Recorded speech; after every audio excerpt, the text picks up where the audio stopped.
Grouping of capacitors. Capacitors की grouping दो तरीके से की जा सकती है, सीरीज ग्रुपिंग और पैरेलल ग्रुपिंग। चलिए समझते हैं कि सीरीज और पैरेलल ग्रुपिंग में कैपेसिटर्स की टोटल कैपेसिटेंस कैसे कैलकुलेट करते हैं। Series grouping. जब हम कैपेसिटर्स को एंड टू एंड कनेक्ट करते हैं तब हम उसे सीरीज ग्रुपिंग कहते हैं। एनिमेशन में हम देखते हैं कि तीन कैपेसिटर्स को वायर के थ्रू बैटरी से कनेक्ट किया है। इन तीनों कैपेसिटर्स का कैपेसिटेंस C1, C2 और C3 माना गया है और बैटरी का पोटेंशियल कैपिटल V माना है। सर्किट कंप्लीट होने पर C1 के लेफ्ट प्लेट पे प्लस Q चार्ज ट्रांसफर होता है, जिससे इस प्लेट के inner side positive charge create होता है। साथ ही इंडक्शन के कारण राइट प्लेट पे नेगेटिव चार्ज क्रिएट होता है और outer side positive charge create होता है।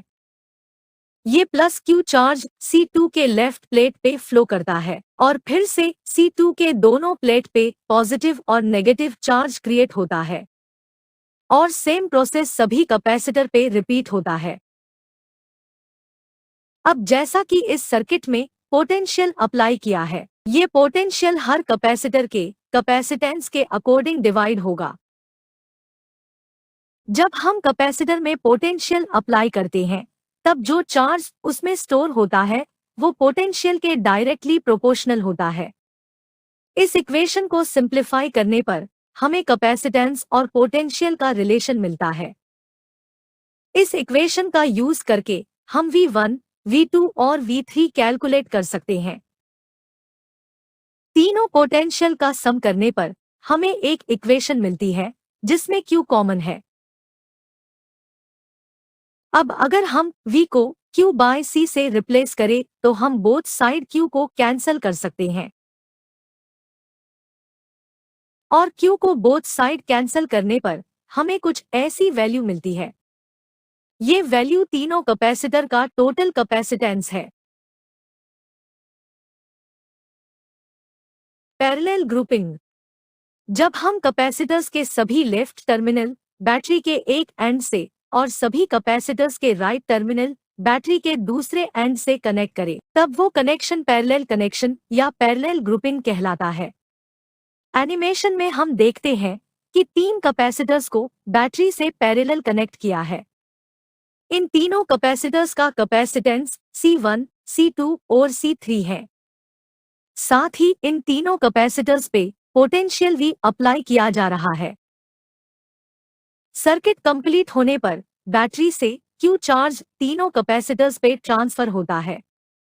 ये चार्ज तीनों कैपेसिटर्स पे डिफरेंट अमाउंट में डिस्ट्रीब्यूट होता है, जिन्हें Q1, Q2 और Q3 से डिनोट कर सकते हैं। इंडक्शन के कारण same amount of charge capacitors के दूसरे प्लेट पे क्रिएट होती है, जिनका सम इनिशियल चार्ज के बराबर ही होता है। अब जैसा कि हम जानते हैं कि टोटल चार्ज Q1, Q2 और Q3 के सम के बराबर है। अब अगर हम चार्ज की वैल्यू कैपेसिटेंस के टर्म में चेंज करें तो हमें ये रिलेशन मिलता है, जिसका यूज करके हम Q1, Q2 और Q3 फाइंड कर सकते हैं। इन तीनों वैल्यू को इक्वेशन 1 में पुट करने पर हमें एक नई इक्वेशन मिलती है। अब हम इस नई इक्वेशन में Q को CV से रिप्लेस करेंगे और बोथ साइड V को कैंसिल आउट करेंगे। फाइनली हमें C की वैल्यू मिलती है, जो कि पैरेलल ग्रुपिंग में टोटल कैपेसिटेंस है।